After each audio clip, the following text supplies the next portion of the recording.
আসসালামু আলাইকুম। আশা করি সবাই ভালো আছেন। আজকের এই পর্বে আমরা শিখব প্রেজেন্ট পারফেক্ট টেন্স। তো কতগুলো ওয়ার্ড রয়েছে, যে ওয়ার্ডগুলো থাকলে সেটা হচ্ছে যে প্রেজেন্ট পারফেক্ট টেন্স বোঝায়।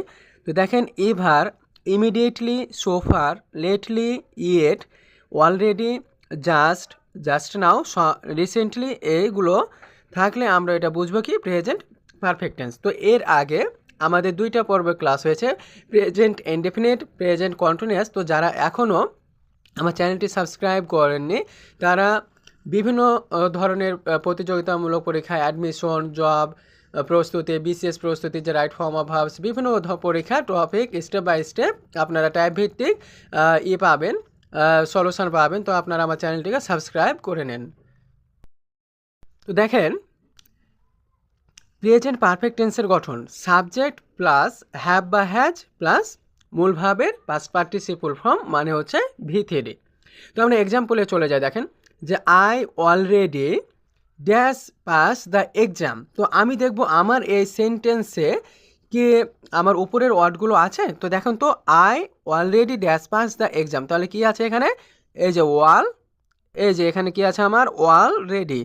তো দেখেন, এই যে এখানে আমার কি আছে অলরেডি, তাহলে অলরেডি আছে, তার মানে কি এটা আমার প্রেজেন্ট পারফেক্ট টেন্স। তো প্রেজেন্ট পারফেক্ট টেন্সে দেখেন প্রথমে কি বসে, একটা সাবজেক্ট বসে, তারপরে অক্সিলারি ভাব হ্যাভ বা হ্যাজ প্লাস মূল ভাবের পাস্ট পার্টিসিপল ফর্ম। তো এই হ্যাজ হচ্ছে সিঙ্গুলার ভাব, যা থার্ড পারসন সিঙ্গুলার নাম্বারের পর বসবে।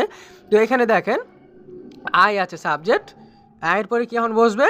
এই যে অক্সিলারি ভাব হ্যাভ, আয়ের পরে সব সময় হ্যাভ বসে। তাহলে এখানে অ্যান্সার কি হবে? দেখেন I already dash pass the exam, তাহলে এখানে হবে কি একটা অক্সিলারি ভাব বসবে। এই যে দেখেন হ্যাভ আর ভি3 মানে হচ্ছে এই যে মূল ভাবের পাস্ট পার্টিসিপল ফর্ম। তাহলে এখানে কি আছে আমার পাস, তাহলে হয়ে যাবে পাস্ট, ইডি যোগ করে দিতে হবে, তাহলে এটা হয়ে গেল আমার ওই ভাবের পাস্ট পার্টিসিপল ফর্ম। তো বি নাম্বার দেখেন I dash see her recently. তাহলে এই যে দেখেন এখানে আমার কি আছে, এই যে রিসেন্টলি আছে, তার মানে এই যে রিসেন্টলি আছে, তার মানে আমার হলো এটা কি প্রেজেন্ট পারফেক্ট টেন্স। তাহলে এখানে সাবজেক্ট আই আছে, তাহলে আমি জানি হ্যাভ বা হ্যাজ, তো আয়ের পরে সবসময় কি বসে? আয়ের পরে সবসময় আমার হ্যাভ বসে, তাহলে হ্যাভ, আর এখানে সি আছে, তাহলে কি হয়ে যাবে? সিন, তাহলে হয়ে যাবে সিন।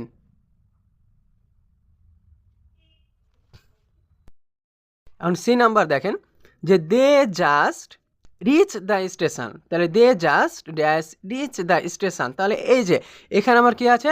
জাস্ট আছে, এই যে দেখেন জাস্ট, তাহলে জাস্ট মানেই হচ্ছে আমার কি এই যে প্রেজেন্ট পারফেক্ট টেন্স। তাহলে প্রেজেন্ট পারফেক্ট টেন্সের আমি প্রত্যেকটার বেলায় কিন্তু আমি আপনাদের গঠন অনুযায়ী পড়াচ্ছি, যাতে আপনাদের স্টেপ বাই স্টেপ পড়ালে যাতে আপনাদের কোনো ধরনের ভুল না হয়। তাহলে দেখেন এখানে কি আছে? দে জাস্ট, তাহলে ড্যাশ রিচ দ্য স্টেশন, তাহলে জাস্ট আছে, তার মানে হচ্ছে আমার কি এটা প্রেজেন্ট পারফেক্ট টেন্স। তাহলে কি হবে? সাবজেক্ট প্লাস হ্যাভ হ্যাজ, তাহলে দে এর পরে সবসময় কি বসে?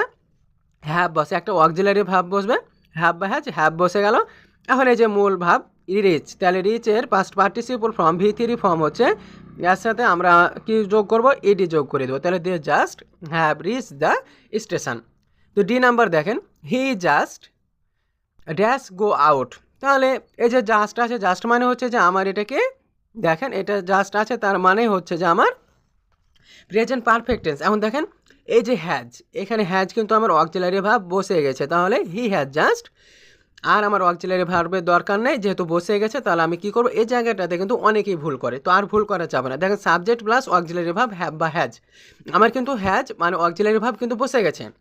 এখন জাস্ট তাহলে এখানে কি আছে? এখন আমার ভি3 বসবে, যে মূল ভাবের পাস্ট পার্টিসিপল ফর্ম, তাহলে গো ওয়েন্ট গন, তাহলে এখানে কি হবে আমার? গন, এর গো এর পাস্ট পার্টিসিপল ফর্ম হচ্ছে গন, মানে ভি3 ফর্ম, তাহলে he has just gone out. এটি খুবই গুরুত্বপূর্ণ চাকরি পরীক্ষার জন্য, খুবই গুরুত্বপূর্ণ। দেখেন যে হি হ্যাজ জাস্ট, এখানে অনেকেই ভুল করে, যে এখানে যে সাবজেক্ট প্লাস যে আমার অক্সিলারি ভাব আছে, এটা অনেকেই খেয়াল করে না, যেখানে ভুল করে দেয়। তো দেখেন হি হ্যাজ জাস্ট আমার সাবজেক্ট প্লাস অক্সিলারি ভাব আছে, সো জাস্ট মানে প্রেজেন্ট পারফেক্ট টেন্স। তো প্রেজেন্ট পারফেক্ট টেন্স মানে যে কোনো পারফেক্ট টেন্স, মানে মনে রাখবেন যে মূল ভাবের পাস্ট পার্টিসিপল ফর্ম ব্যবহার করতে হয়। তাহলে আমার এখানে গো আছে, তাহলে হয়ে গেল কি গোয়ান। শেষটা দেখেন যে he dash play for his club, in 65 matches সোফার। এই যে সোফার আছে তার মানে কি জানি আমার সোফার মানে আমি জানি যে এটা হচ্ছে কি প্রেজেন্ট পারফেক্ট টেন্স। তাহলে এখানে আমার দেখেন হি আছে, এর আগেরটাতে দেখেন he has subject plus auxiliary verb ছিল, বাট এখানে কি আমার অক্সিলারি ভার্ব আছে? অক্সিলারি ভার্ব নাই। তাহলে আমি জানি হি যেহেতু থার্ড পারসন সিঙ্গুলার নাম্বার, হ্যাজও সিঙ্গুলার ভার্ব, সো হিয়ের পরে কি বসবে একটা অক্সিলারি ভার্ব, তাহলে হিয়ের পরে হ্যাজ বসে গেল, আর এই যে প্লে আছে তাহলে হয়ে যাবে কি প্লের পাস্ট পার্টিসিপল ফর্ম হচ্ছে প্লে এড। তো এই ছিল এই ক্লাসের টপিক নিয়ে আলোচনা করা। তো আশা করি এই ক্লাসের মাধ্যমে আপনাদের প্রেজেন্ট পারফেক্ট টেন্স নিয়ে আর কোনো ধরনের সমস্যা হবে না। এই যে